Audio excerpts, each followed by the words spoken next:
Good morning, delegates. I hope you're all feeling bright-eyed and bushy-tailed this morning and enjoying conference. Not quite as many of you as there were for the plenary yesterday, but it's still very good to see keen and active members. So we're very much looking forward to today's session, and we've got a full panel of experts in their field, and we're talking today about health and social care integration. And to help us with this subject today, we have from left to right, my left, your right, we have Rob Webster, who is Chief Exec of Nhs Confederation. We have Ray James, who's here, I'm sorry, out of order, President of ADAS. We also have, in the auditorium today, we have Irene Lucas, who is from Newton Europe, a consultancy firm who have been commissioned to help us with the integration discussions that we've got and to help us on our findings. But I'm afraid Irene, much as her heart is with us today, has had a bit of a skiing accident, and I'm afraid that wasn't this week, I have to tell you. But she is rather unable to join us up here today. So what we have got is her colleague Stephen Knight, who is with us today as well, and he will be helping us to take forward the findings that they have, which will be a very positive way forward. And also with us is my name, Andrew Webster. I'm so sorry, Andrew. Not down on my notes here. So Andrew is going to help us very much as well. So can I start then with the first speaker, who is Andrew Webster? That's Rob. Too many Websters. Rob Webster.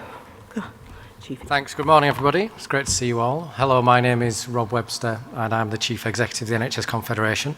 I'm no relation to Andrew, and as we've discussed, I think, in meetings before, we're not in a civil partnership either. We do, though, I think, talk a lot about integration and coordinated care, person-centred care. It's a narrative which I think has grown rightly in importance over the last few years. I've got 5 minutes just to give you a perspective from the NHS. So for those of you who don't know, the Nhs Confederation represents about 500 NHS organisations who commission services, provide services, or support the commissioning and provision of services or innovation. And we've got 3 jobs. We're a system leader. We represent the organisations by negotiating pay and terms, working in Europe, working with ministers and senior officials, and we provide some direct support. So this comes from that kind of perspective. The first thing to say is that if you look at the narrative around services at the moment, public services and the NHS, it's dominated by money. So we constantly talk about money, and money is an issue, but it's not the only issue. So there are 7 big themes, if you look at the evidence, 7 big themes that we need to look at when we're thinking about the future of health and care in this country. So the first is that in the 21st century, people's needs are different. So the majority of people we look after have long-term conditions. 70% of bed days in hospitals are for older people. And for many of the patients, the vast majority of the patients that we work with, the idea that they're discharged from our care is redundant. We have a long-term, ongoing relationship with them. So needs are different in the 21st century. That means we have to redesign care to meet those different needs. That takes leadership. That leadership can't just be in your own organisation. It's got to be in the system, because people's lives are complex and the inputs they require go beyond just health. That leadership's got to be values-based and drive a different culture, because the culture's got to be one of partnership, openness, transparency, engagement with citizens and engagement with staff. The workforce has got to be different, more used to working across organisations and boundaries. We've got to embrace technology, because in people's real lives, they no longer send faxes, but we send them constantly in the NHS. And we have to manage the money. So 7 challenges for us: different needs, redesign care, leadership, culture, workforce, technology, and money. So it's not just about the money. The good news is that we've got a combined and agreed vision about where the health service is going.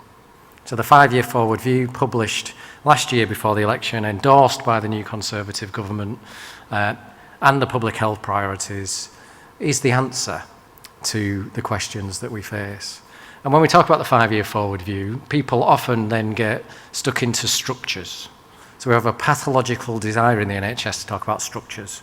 I've been in health and care for 25 years. I've lost count of the number of times we've been restructured. I've had an organisation that I've run abolished, and I've had an organisation that I've run created due to some of the changes that we've had. So it's no wonder, but it isn't the answer. Structures aren't the answer. People are the answer, because what we do is a people business where we take somebody who needs help, somebody who can give it to them, and try and put them together. It's as simple as that. So every time we talk about the 5-year forward view and people start talking about multi-specialty community providers, or PACS, which is the hospital version of an integrated system, then they're obsessing with structures, and we need to move away from that. What we need to move on to is a vision in the 5-year forward view that says where you live determines how long you'll live and how well you'll be. Just look at your public health reports, it's a fact, in the place you live and across the country. Therefore, local government and its partners should really think in every decision it makes about wellness and what's going on with its local population, because housing, education, environment, employment, schooling and healthcare all drive wellness.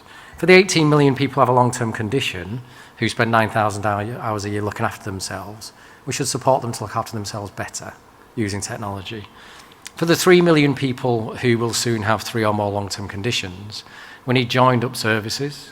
Those joined-up services involve them, their family, their carers, their community, the voluntary sector, social care, and the NHS. And if we build a team around them and recognise we're a guest in their lives, they're not guests in our organisations, what we get is much better care. If they have an exacerbation and need to be seen in hospital, it should be small and local where possible, probably networked so that it's sustainable clinically and financially. And sometimes they'll have to go further away to somewhere bigger, more specialised, but it'll save the life and give them better outcomes. All those services need to be available 7 days a week, because you shouldn't die on a Sunday from something you wouldn't die of on a Tuesday. And they need to be commissioned effectively by local government and held together, and they need to involve local citizens. That's what it says, that's what the 5-year forward view says, and that's what we can all get behind. Health and social care integration, clearly a significant part of that, and I think in thinking about health and social care integration, we should go back to the I statements around coordinated care that National Voices produced.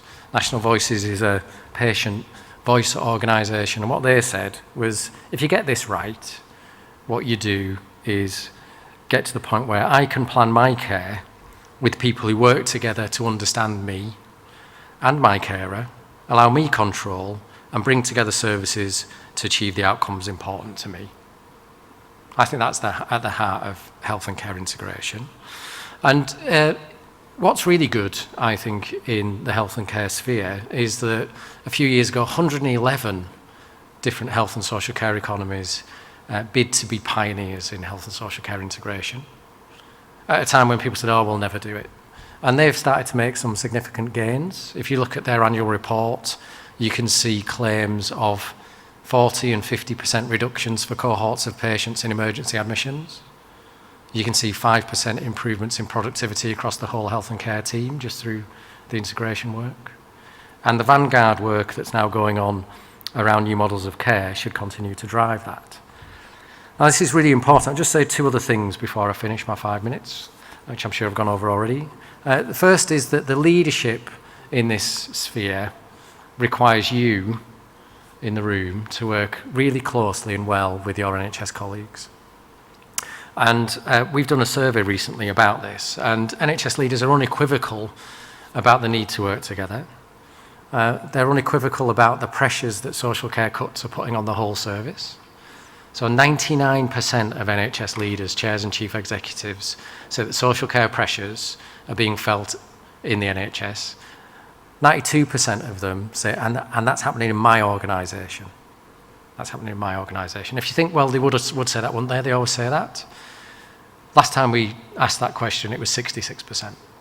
So they don't always say it. It's getting worse. What they also said was, we would support a binding agreement on health and care funding over 5 years. 87% of them said that.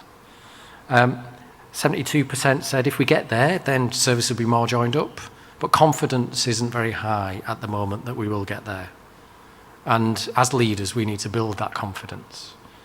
We can do that through health and wellbeing boards. I think the only place where strategy happens for a place. And hopefully many of you will have seen the joint piece that came out from NHS Clinical Commissioners, which is hosted by the Confederation and the LGA this week, about effective health and wellbeing boards. So there's a lot more I could say, but I won't because I don't have the time. You can ask me lots of questions. I think I'll just end with a thought about purpose. So why do we do this? Why do we do this? You go back to those I statements, they're really important, aren't they? And if you ask, in my career, if I ask patients, what do you want? They always say, well, I want to be treated at home if I can be, by a team who knows me, treats me with respect, knows each other, got the right sort of data. If I can't be seen at home, I'll be seen in my local community. And if you have to go somewhere, I'll want to get there on the bus or be able to drive and park my car. That's pretty much it. I think that that's at the heart of what we want, and doing that to deliver great outcomes. In Leeds, where I live, there's some award-winning work for children's services, and children's services are integrated as part of their Pioneer. And they're building on, I think, a tradition of working well. And as a parent of a child with a learning disability, one of the things that I benefited from when my son was born was that there's some really clear information about how the system works. And it's called Through the Maze. So the information for parents is called Through the Maze. I think that's quite good, and it's won awards. But you know what? I'd just rather there wasn't a maze. Thank you very much.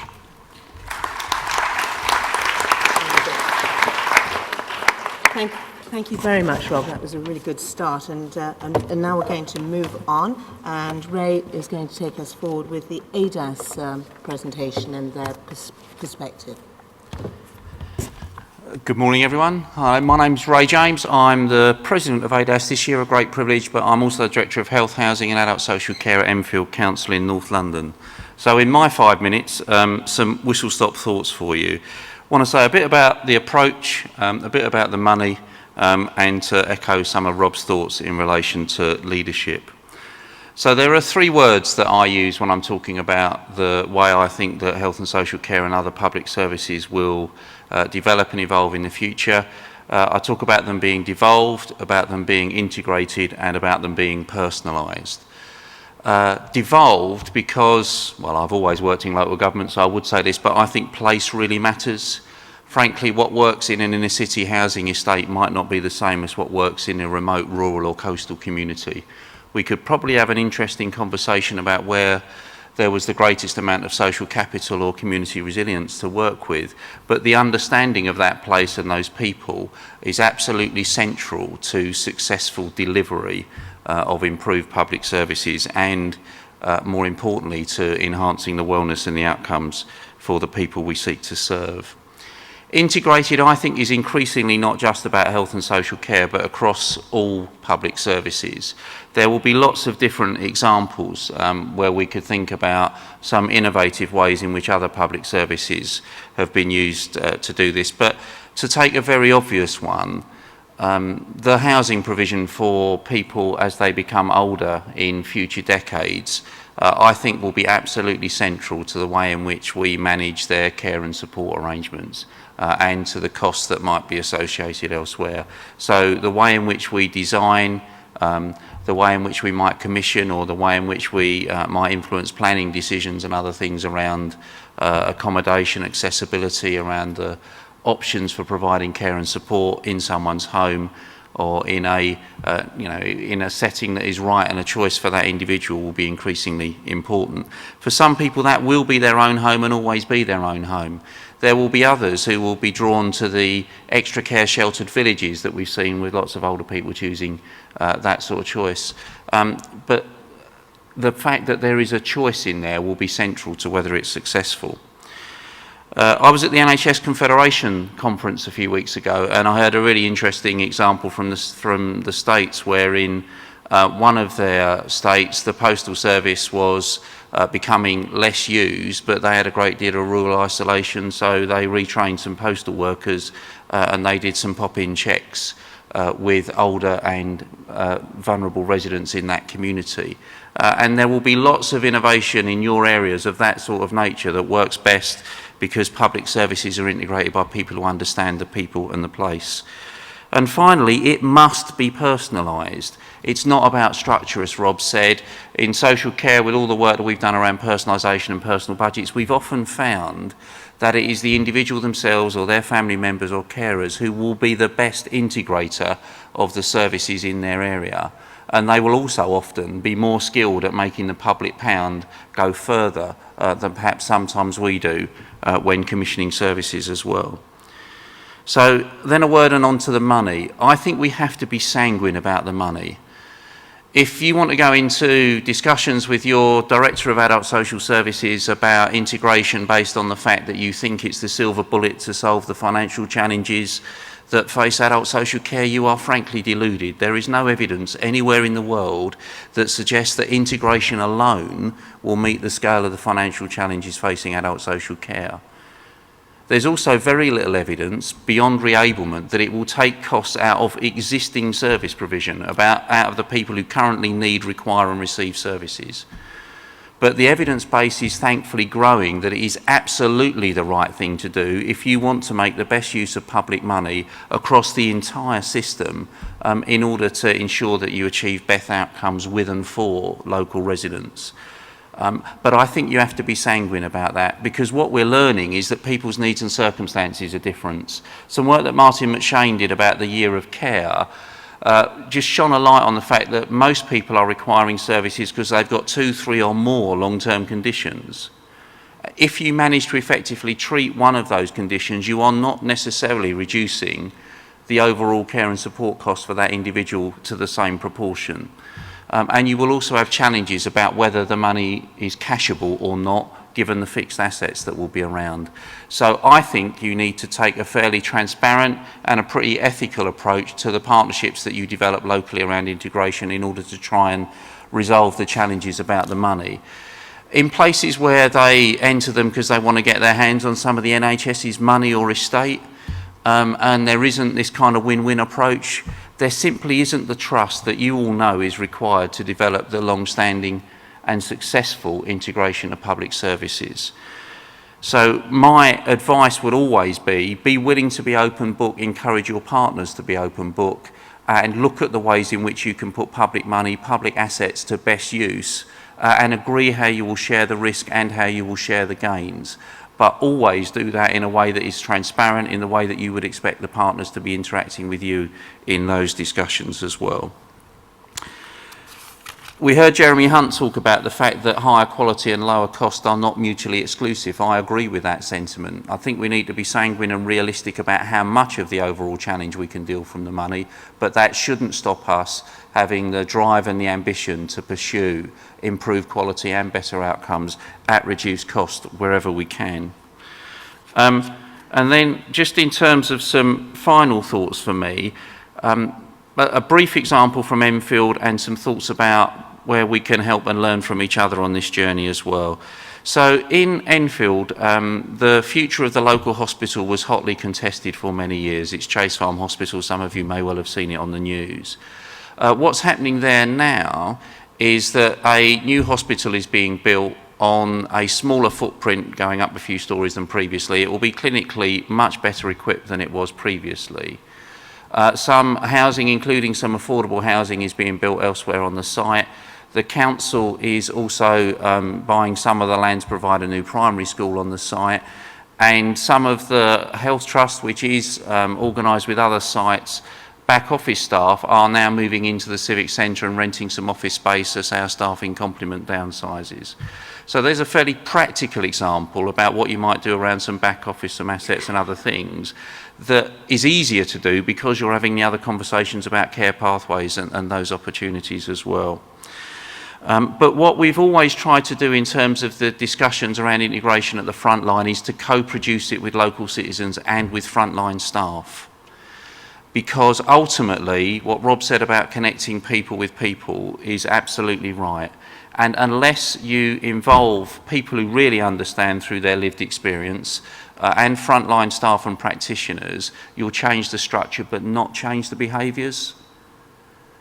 One classic example will be GPs in your local patch. So many people's experience of health and social care will begin with their GP. If you don't involve your GPs in helping to design the future of your integrated arrangements, they will perpetuate their existing behaviours, and they're fairly skilled at and very highly respected and trusted. They're also a great resource, because when you can engage with them and get their ideas to help design the future, it will be really successful. So other things, I think it needs to be digital. So how much can we do where we will help individuals to make an informed choice, also to reduce some of our administrative burden, because they will handle some of the administration by having open access to our digital platforms, must be dignified. So they're the two ends of the spectrum, a digital offer but dignified behaviours from staff working with the right skills. Intelligence-led, and Newton are going to talk to you about where they've done some interesting work to try and explore opportunities to reduce costs and to improve outcomes for people as well. Inclusive with local citizens, with the frontline staff, and for all of us, a real duty around system leadership, because this is both an opportunity and a challenge. If we don't do this, there isn't the money, demands are growing, people's expectations are rising, we will simply fail them. But it is also one of the greatest opportunities in public service to think about how can we, in our places, come together with all of the resources at our disposal to make the sort of difference to the lives of local people that I think most of us get out of bed in the morning to try and do. Thank you. Thank you, Ray. That was great. Absolutely the right thing for us as local authorities. And now, Stephen, can I invite you to give us the evidence base that you've come forward with? Great, thank you, and thank you to both of the previous speakers who've done a great job of helping set the context of this work which we're looking at. So I have great pleasure in spending 15 minutes just talking through a bit of work which the LGA has commissioned us to look at, which is exploring the opportunities through health and social care integration, and it's particularly adults that we're looking at within the sphere. And my name's Steve Knight, and I'm an Associate Director from Newton Europe. So just to start with, setting the context of where we are in the work, so we're 1 month into a 5-month bit of work. We've looked at one geography so far, and that is in the area of East Kent.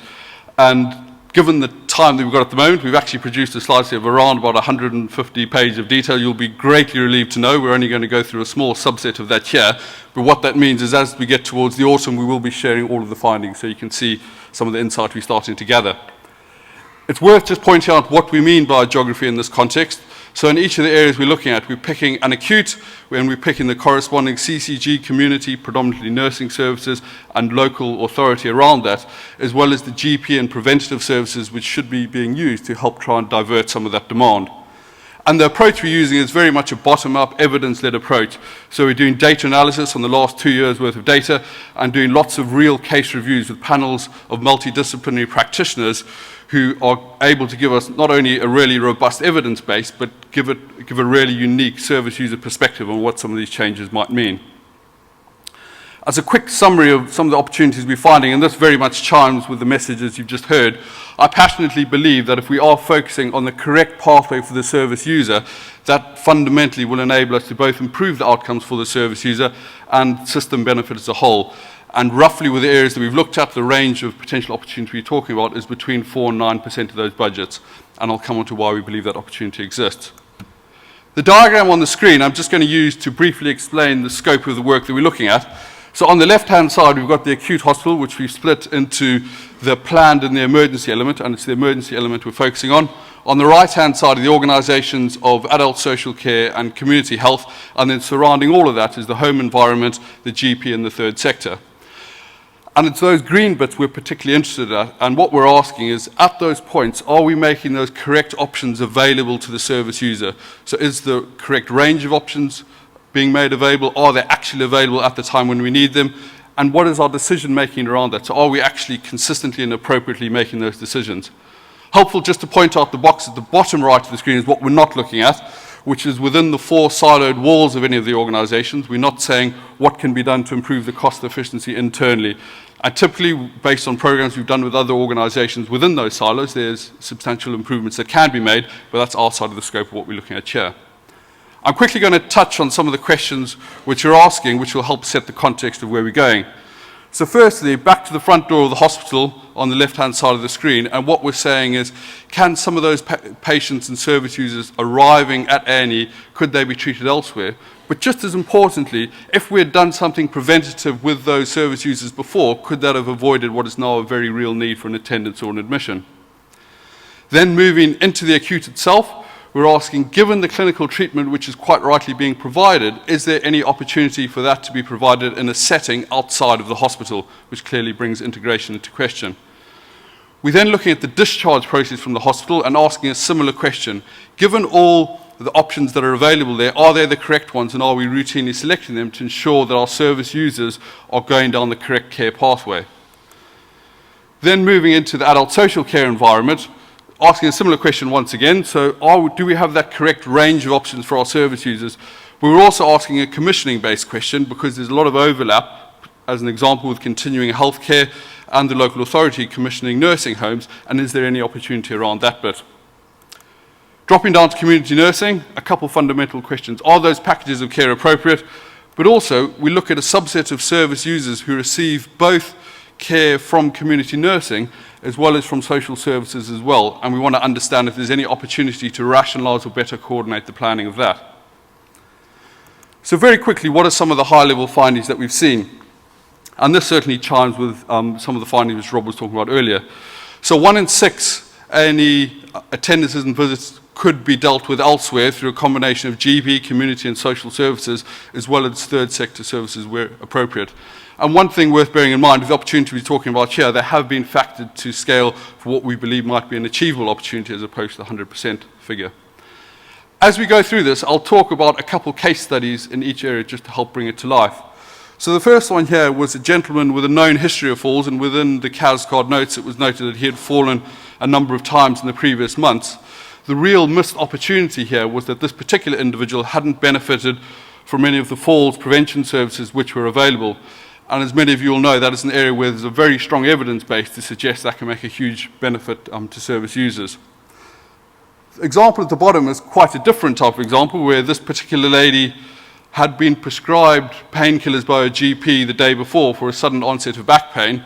It had been noted that her family were the official carers for her, but for whatever reason they were unable or unwilling to get the painkillers on her behalf, so she'd called an ambulance and turned up at A&E. The next example, as we're saying, is going within the acute itself. So looking at those emergency beds, it looks like an achievable opportunity of around 1 in 9 of those patients could be an alternate setting. And predominantly, that is at home with support services around them, be it from community or social care. And in some cases, it's a lower acuteness of bed. Once again, a couple of examples. So the top one was a particular lady who was medically fit for discharge after 9 days. However, when we did the case study review, she had been there for a further month so far and still counting, while there was ongoing discussions about which was going to be the ultimate organisation taking ownership of the funding arrangement. The next example was a lady who fell and had a neck of femur fracture and had done really well to be medically fit for discharge only 10 days later. However, she ended up being in the acute almost 3 times longer than required, and partly that was driven by her and her family's choice to initially try and secure a residential placement out of county. A couple of routes were explored for that, both the CHC and a non-CHC route, and interestingly, within the patient notes, it recorded quite clearly the multidisciplinary team didn't think that would be successful. They tried that route anyway. Subsequently, a local residential home was found, which the lady moved into. She didn't like that, discharged herself back home, and is now back home, and her family have rearranged the support around that. So that calls into question the decision at a number of different points. At the discharge process of the acute, so within this particular hospital, 150 patients a year who go into short-term or step-down beds could go home with support, and that's once again predominantly clinical and or social support. And there's a lot of evidence to suggest how that improves outcomes. A minority of the patients we looked at would improve from a higher level of support, and there's a couple of examples at the bottom again. So the top one of that, the integrated discharge team had quite correctly planned to discharge the patient to a community hospital bed with physical therapy. However, in this instance, the bottleneck was the capacity didn't exist. So the patient ended up going to a shorter term bed without that physical therapy capacity. And in the view of that multidisciplinary panel, they all believed that rapidly accelerated the intake of that particular gentleman into a permanent residential placement. The example slightly lower down was an individual who should have gone home with a clinical care package for a number of weeks. That didn't happen, ended up going into a community hospital bed, at that point acquired an infection, and is still there at the time with a significantly deteriorated health position. So just standing back in terms of what we looked at around the hospital so far, so we've been going through data analysis and lots of real case reviews with the expert practitioners as mentioned, and what we're seeing is how the pressures in the system are building up. So if we've got excess patients coming into the hospital and some of those staying there for a longer period of time, the real risk to the system as a whole and the local authority and their partners is that that pressure can create inappropriate placements coming out, which will ultimately be to the long-term detriment of some of the service users. Moving into the local authority and some of the high-level findings. So 4 in 10 of those local authority service users would have benefited from a preventative service prior to them arriving. A common example which came up with that was the postural stability and various falls prevention services which are available. And then 2 in 10 would benefit from an alternative pathway within the local authority which could dramatically increase their independence as well. The case study on the screen is a gentleman who was being cared for by his spouse at home. He had Alzheimer's and had some behavioral challenges. Unfortunately, it got to the situation where his spouse was no longer able to cope with the situation, so they started a privately funded residential placement for him. When that ran out, it moved to a permanent residential placement. However, the missed opportunity here was a timely carer assessment and use of some of the dementia crisis support could have improved things both for the service user and prevented that carer breakdown. Within community health, so we've reviewed a whole lot of cases with community nurses as well, and a couple of things have been really interesting. So around about 10% of the cases we've looked at, it's been questionable whether the eligibility is right, so whether those people could have been accessing the GP as an example instead. And one of the really exciting ones is 2 in 10 of the community nursing hours could be done by a different skill set, either within the community nursing establishment or another organisation such as the local authority. And why that really excites me is, as we've gone through the work, there are a number of places where it's been identified if community nursing could only help in this area or this area, it could make a huge difference, and this is one of the areas where capacity could potentially come from. A couple of interesting quotes which came out of doing these workshops. So as an example, one of the things the community nurses are spending a lot of time doing is helping administer diabetes support within residential homes. And actually, this was something they used to train residential staff to do, which negated the need for them going in to do it. That no longer is the case, so they're having to go in and do that themselves. And when we looked at the activity they're doing, the biggest primary support they're providing is wound management, and they passionately believe some of that could be done by different skill sets, such as care workers. And just touching briefly on the high-level finding from the commissioning front, it looks to be around about a 9% opportunity from that first area we've looked at if that commissioning was done in collaboration with the local authority. And that's not talking about any of the opportunities in the commissioning process itself, and some of that back office opportunity is very real, as Ray touched on earlier. So summing that up, I believe that there are opportunities, and it's going to come about by focusing on the correct care pathway for service users, and that's ultimately what's going to drive the benefit. However, I do think, and whilst these are emerging findings, there's some very real issues which need to be addressed and understood, all the way from data within the system, to that consistent and timely decision-making, to the common access to that menu of service, i.e. the options available for the practitioners and the service users. Given the time we've got, I'm just going to focus on that one very briefly, that access to the menu of service. And the particular area I'm going to look at is around that discharge process to the acute and the potential knock-on impact that can have to the local authority and its partners. And I'm just going to put up a case study just for everyone to have a read through. And for me, this really drills home why it is so important that this menu of service works, and it's really done in the best interest of the individual service user.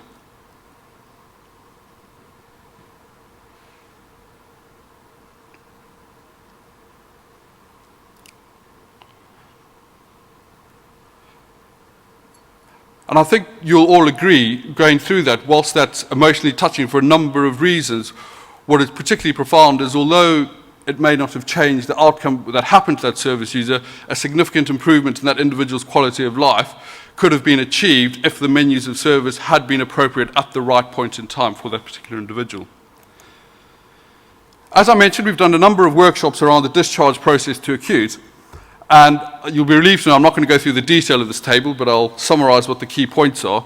Part of that was understanding what are all those different options of menus of service, and within this area of Kent, they put a lot of work into ensuring there's a comprehensive range of services, and those are illustrated by all the rows on that table on the left-hand side. Across the top are some of the practitioners who are involved in the decision making for those service users. And a few points I just want to bring out. One is clearly there's a lot, and it's a very complicated process for any one individual to get their head around. And the quotes on the right-hand side were from some of the practitioners within the workshop, who are the people who need to drive this process on a daily basis. And it highlights some of their frustrations when they're trying to ensure they're delivering the very best thing for the service user on a consistent basis. A couple other points just to touch on were, as you would hope, the two right-hand columns are the health and social discharge coordinators. And as you can see, well, everywhere there's a green box means they're aware of and know that menu of service. A red box suggests that the knowledge isn't as great around that point. The health and social discharge coordinators have the greatest awareness, which is what you would hope. But interestingly, some of the ward-based staff, such as the consultant and the nurse, have much less knowledge around some of the preventative and intervention-based services which could be available. And that's really, really important because they have a very key role in setting some of those early expectations of which pathways these service users are going to be going down. So ultimately, standing back from this, the system needs to be redesigned in such a way that it's easy for the appropriate people to access, either through another individual, what the correct menu of services for each individual service user. Within this particular hospital, what does this mean? So a couple key numbers to highlight are the ones in the red boxes. So this is saying, from this particular acute, there are 86 long-term residential placements which happen per year. Half of those roughly come via a short-term bed route, and half of them roughly come from directly from the acute. A couple of bits which are interesting is during the back end of last year, we did a review of some of those residential placements to see what was the appropriateness of that residential placement at the time that it started. It's not saying it would never have happened, but it's saying it potentially could have been delayed. And only 11% of the time were appropriate at that time. And so that clearly has a huge knock-on impact on the system, but just as importantly, the knock-on for the service users is massive as well. So this was a survey we did with 60 patients within the trust and saying what would be your preferred discharge location. Unsurprisingly, the majority of them wanted that to be back home. One of the things that I found really telling was the graph on the right-hand side, which was asking the corresponding friends and family of those service users, and the overwhelming response was residential, and that was tightly related to their knowledge and confidence of what services and support was available to help avoid that residential placement for the family. What's great to see is this acute and the local authority are taking a transformation approach about how do they redesign this pathway, and so far they've got that number on an 86 annualised basis into long-term residential placement down to just over 50, and they're moving to implement across the county as a whole, and extrapolating that, they expect that to result in 200 fewer long-term residential placements per year starting, which will be a massive benefit to both service users and the system as a whole. My 15 minutes is almost up, so that's all I have time for. I've just put up on the screen again what I think some of those key challenges and themes that need to be addressed are. In my belief, failure to address some of those will mean the real risk is that that extra bits will be added onto the system as bolt-ons, and the risk of this is this will increase cost and complexity and ultimately will not benefit the service user. And lastly, on my closing slide, so we've mentioned what we think some of the indicative savings can be. And as Ray was saying, we really need to think really hard about how do we design and implement this approach to realise these. We're going to be undertaking the work across a couple other geographies between now and October, and we will be sharing our findings then. And in terms of my closing thought, I passionately believe that if we get the pathway correct for the service user, that will ultimately be the thing that drives the right outcomes as well as the overall system benefits. Thank you. Thank you. Thank you to all, and we have Andrew here to pick up on any questions as well, and Andrew is an old friend of ours and a stalwart of the LGA. I think what we've had is some really interesting stuff, which is actually, firstly from Rob, we have to focus on people and why we're doing this, not on systems, not on structures.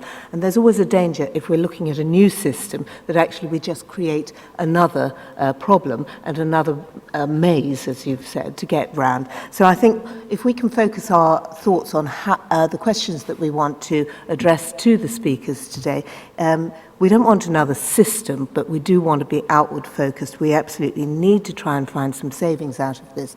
And so I'm going to open it to questions. We've got about 5 minutes to ask our panel the questions. So can you wave now? Anyone? Lovely. Yes, a lady over there. Have we got a microphone? Yeah, down here. Next block round.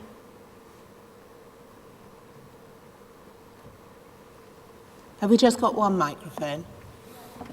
Okay, thank you. Is there anyone else? If you'd wave us, this and the gentleman afterwards. Thank you. This lady here. Thank you. My question is to Stephen. I'm a member of Kent County Council, so I'm very interested in the presentation that we've just received. My question is, I found it very, very interesting. My question is lack of good care providers in the community, because this seems to be the stumbling block for a lot of people. I think we can all give anecdotal evidence of where this does break down, and I'm just concerned that we do have a lack of good home care. I've examples where people actually end up not having the carers and trying to do it through the family because disjointed care arrangements. Thank you. Thank you. We'll take the other question at the same time. Hello, yes, it's also a question for Stephen, actually, in context of the other speakers that were on before him. I also come from Kent. I'm the leader of a district council in East Kent on the borders of the experiment that has been going on. I've seen that sets of figures several times in presentation from KCC officers. We have to put that in a wider context, that one of the things we're trying to achieve here is actually not go for expensive NHS beds, but what we're doing is moving back up the system and saying we don't want to go for expensive care home beds, we want to go for other options in the community, which we've just heard are not necessarily always there, need investment, need building up, need actually putting in place. Newton Europe has also done a lot of advice for Kent County Council in this regard and created a system which is effectively based on price rather than quality for the placing of people in care homes. Many of the delays there that you actually recognised and looked at are caused by the fact that there's a sort of form of almost eBay auction approach to finding granny care based on price and price alone, and driving quality into Kent's own personal system of deciding what quality is, taking no account of what CQC decides or anybody else. The context is that price is the driver. And unless we get away from that context, your figures are such, and the key thing, the elephant in the room, is dementia with comorbidities. Your figures dealt with physical difficulties and problems that we care for in a much better way. The two stories used relating to dementia didn't have good outcomes. Please? So can you clear the area of dementia in the same way? Thank you very much. Okay. And is there anyone else? I'll take right, this lady here. Just whilst we're there, can we have that one, and then we'll take those three, and can the microphone later come back to this lady? Thank you. Good morning, Nicola Beach, Chief Executive of Braintree District Council. Also working with Essex authorities on devolution principles, and I just wondered if there was any comments from the panel on sort of what you're seeing in terms of devolution, how this might fit into this agenda going forward. Thank you. I'm going to take the one more question and then I'll come to the panel. Sorry to do that, but I know we're a bit tight on time, and I'm going to... Down here. You've got one. I've got the microphone. I'm Jill Mortimer from Age UK, the national office. And what I'd like to emphasise to you, and it's kind of a question and a comment, is the importance of the voluntary and community sector in helping people articulate what they want. And I particularly liked, Rob, your thing of being guests in their lives and the emphasis on their lives and getting their lives moving and working, of which health and other care is a part, because I think that's part of the long-term solution. Thank you. Thank you. 4 very different questions. Bit of a theme from Kent, but can we go probably Stephen first to you, and then we'll come back afterwards.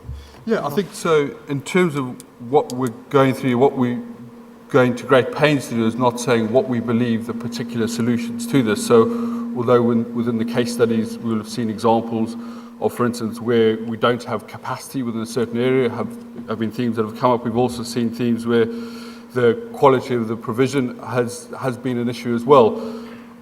What we're very much trying to do is understand where those different opportunities are, and what I passionately believe is any area taking this forward needs to stand back and gather all the evidence they can get from the different areas. And it's going to need a long, hard, sort of considered design approach about how this goes forward. Because one thing I've seen when we've been going around the country meeting different areas where we might be doing this, is there's so many different versions of solutions which are happening and being added into different parts of the process. But in some cases, it's really difficult to see the quantitative evidence for how well it's working.